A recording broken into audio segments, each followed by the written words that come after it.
বর্তমানে বর্ষার মরশুম, রয়েছে ডেঙ্গুর চোখ রাঙানি।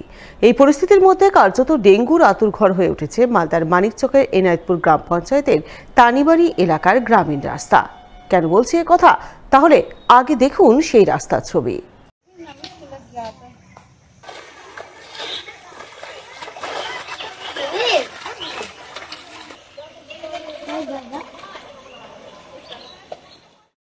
হ্যাঁ, এটাই হলো মানিকচক ব্লকের এনায়েতপুর গ্রাম পঞ্চায়েতের তানিবাড়ি এলাকার গ্রামীণ রাস্তা, যা বর্ষার মরশুম শুরুর পর থেকেই কার্যত জলাশয়ের রূপ নিয়েছে। কারণ পাকা রাস্তা থাকলেও নেই কোনো নিকাশি নালা, ফলে বৃষ্টি হলেই রাস্তায় জল জমে যায়, আর জমা জল রয়ে যায় দিনের পর দিন, যেমনটা রয়েছে এখন। এর ফলে এলাকাবাসীর রাস্তায় চলাচল করা দুষ্কর হয়ে পড়ে। সারাক্ষণ জল ভেঙে যাতায়াত করে নানা রকম অসুখ বিসুখ জ্বর জ্বালায় ভুগছেন এলাকাবাসী। তার উপর জমা জল থেকে এলাকায় দেখা দিয়েছে মশার উপদ্রব, যার দরুন ডেঙ্গু আতঙ্কে ভুগছেন এলাকার সাধারণ মানুষ। একটা সমস্যা অনেকদিন থেকে আছে, মোটামুটি 10 বছর থেকে। এরকম মোটামুটি 10 মিনিট যদি বৃষ্টি পড়ে তাহলে 2 মাস এখানে জল, আর পুরা জায়গাটা নিচে আছে। পুরা 2 মাসের মধ্যে 2 মাস আর কোনোই নাই, এত বড় বড় পিল্লু হয়ে গেছে, পোকা হয়ে গেছে, আর পুরা মাছরের এত আছে সবাইকে মোছা। এরকম সবাইকে ডেঙ্গু হচ্ছে, সবাইকে ভয় আছে, পায়ে কিছু যাবার কিছু অবস্থাটা খুবই খারাপ আছে। এরকম কতবার বললাম গ্রামকে, এদেরকে সবাই গিয়েছে প্রধান মেম্বারের কাছে, এখনো পর্যন্ত সবাই আশা দিয়েছে যে হবে হবে হবে, এরকম করে আশা দিয়েছে। এলাকাবাসীর অভিযোগ, এই সমস্যা নতুন নয়, গত কয়েক বছর ধরেই বৃষ্টি হলে তাদের এলাকায় রাস্তায় জল জমে থাকছে, কারণ এলাকায় কোনো নিকাশি নালা নেই। এই সমস্যার কথা তারা বহুবার স্থানীয় পঞ্চায়েত সদস্য থেকে শুরু করে পঞ্চায়েত প্রধানকে জানিয়েছেন, কিন্তু তারা কেউ সমস্যা সমাধানে উদ্যোগী হননি। এই পরিস্থিতি চলতে থাকলে আগামী দিনে তারা পথ অবরোধ করতে বাধ্য হবেন। আমরা চাইছি যে এটা যত ফুটি ভালো করে দিবে সরানটা, ও তো ভালো হবে। সবাই তো বলেছে যে করব, না করলে আগে আমরা আন্দোলন করব। এই বিষয়ে এনায়েতপুর গ্রাম পঞ্চায়েতের প্রধান তপতি মজুমদারকে ধরা হলে তিনি বলেন, তানিবাড়ি এলাকার সমস্যার কথা তার গোচরে রয়েছে, তাই সমস্যার সমাধানে তিনি সেখানে নিকাশি নালা তৈরির উদ্যোগ গ্রহণ করেছেন। ইতিমধ্যে কাজের টেন্ডার প্রক্রিয়াও শুরু হয়েছে। আশা করছেন মাসখানেকের মধ্যেই সমস্যার সমাধান হয়ে যাবে। হ্যাঁ, ওই রাস্তাটা একটু নিচু আছে, ওখানে জল জমে যাচ্ছে। আমাদের পঞ্চায়েত সমিতি থেকে ওই রাস্তাটা করার জন্য টেন্ডার প্রক্রিয়া শুরু হয়েছে। তো আমাদের 17 তারিখে ওপেনিং আছে, টেন্ডারটা ওপেন হবে। তারপরে যে প্রসেসে যেটুকু সময় লাগে মাসখানেকের মধ্যে রাস্তাটা হয়ে যাবে। ওই রাস্তার জন্য আমাদের 3 লক্ষ টাকা স্কিম দেওয়া হয়েছে। তো এই মাসখানেকের মধ্যে রাস্তাটা হয়ে যাবে। আমাদের উন্নয়নমূলক কাজ চলছে, গ্রাম পঞ্চায়েতে চলছে, পঞ্চায়েত সমিতিতেও চলছে, জেলা পরিষদ থেকেও আমাদের কাজ হচ্ছে। তো সব দিক থেকে আমরা চেষ্টা করছি আমাদের পুরো মানিকচক ব্লককে সুন্দর করে যা যা সমস্যা আছে মানুষের সবগুলো সমাধান করার। এবার দেখুন ডেঙ্গুর আর এক আতুরঘরের ছবি, যা দেখলে অনেকেরই চোখ কপালে উঠবে।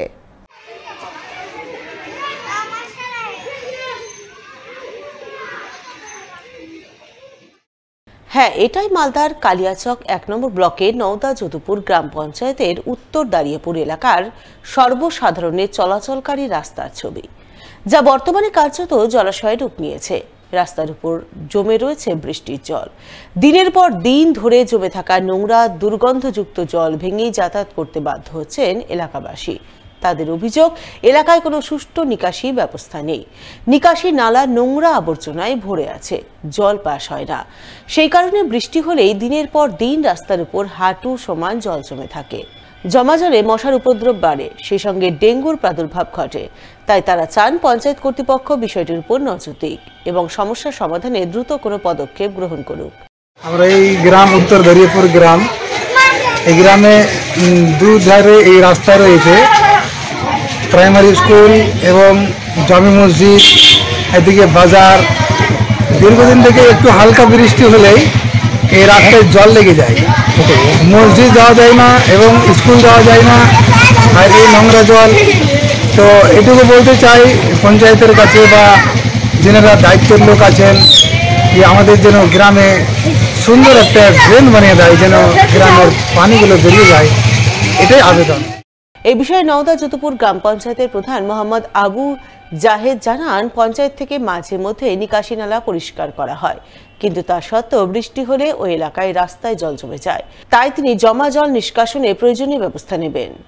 এটা তো আগে থেকে জল জমে থাকতো, মাঝখানে কিছুদিন আগে আমি পঞ্চায়েত থেকে সেটা সাফাই করেছিলাম ড্রেনটা, তার জন্য কি আবার ভরে গেছে, সেটা তো এখন অ্যাপ্লিকেশন আসেনি। জনগণ ওখানকার অ্যাপ্লিকেশন দিলে আবার আমি ওই কাজটা করার চেষ্টা করব। ডেঙ্গুর জন্য তো আমাদের অফিস থেকে তো যেগুলো বিআরপি আছে তারা তো স্প্রে তো করছে। এখন তো ডেঙ্গুর জন্য তো কোনো খবর তো বলেনি এখানে আমাদের অফিসে। তার গ্রামের লোক যেটা বলবে সে ওখানে যে দেখবো, দেখে কিভাবে জলটাকে নিকাশি করা যায় সেটা চেষ্টা করব। পানীয় জলের দাবিতে পথ অবরোধ করে বিক্ষোভ দেখালেন মালদা চাঁচল 2 নম্বর ব্লকের জালালপুর অঞ্চলের 3টি গ্রামের মানুষ। মঙ্গলবার তারা জালালপুর চৌরঙ্গি মোড়ে পথ অবরোধ করে জোরদার বিক্ষোভ দেখান। পথ অবরোধ বিক্ষোভের জেরে তুমুল উত্তেজনাময় পরিস্থিতি তৈরি হয়। বিক্ষোভকারী গ্রামবাসীদের অভিযোগ, চাঁচল 2 নম্বর ব্লকের জালালপুর গ্রাম পঞ্চায়েতের জালালপুর, হজরতপুর ও রামকৃষ্ণপুর এলাকায় গত 8 দিন ধরে পিএইচির জল আসছে না। গ্রামের বেশ কয়েকজনের বাড়িতে সরকারি সাবমার্সিবল পাম্প থাকলেও তা বাড়ি মালিকরাই দখল করে আছেন। গ্রামবাসীদের জল দিচ্ছে না, তাই পানীয় জলের জন্য গ্রামে হাহাকার পড়ে গেছে। গ্রামে পানীয় জলের তীব্র সংকট তৈরি হয়েছে, তাই এই সংকট মোকাবিলার দাবিতেই আজ তারা আন্দোলন করছেন। গ্রামবাসীরা মিলে পথ অবরোধ করে বিক্ষোভ দেখাচ্ছেন।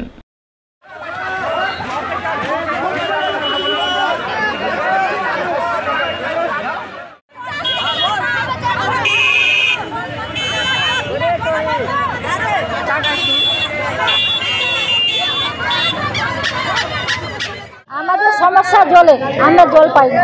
আমাদের পাইপলাইন সব করা আছে, কিন্তু আমরা জল পাচ্ছি না। আমরা 8 দিন থেকে জল পাই না। আমরা জালালপুর, হজরতপুর, রামকৃষ্ণপুর 3 গ্রামে জল পাই না। আমরা অঞ্চল অফিস থেকে জল বয়ে নিয়ে যাই, তারপর খাই। আমরা পুকুরে করি, আমরা পুকুরের কাদা জলে করি। আমরা বৃষ্টির জল পরে ওগুলোই বাসন মাজি, স্নান করি পুকুরের জলে আর ওই বৃষ্টির জলে।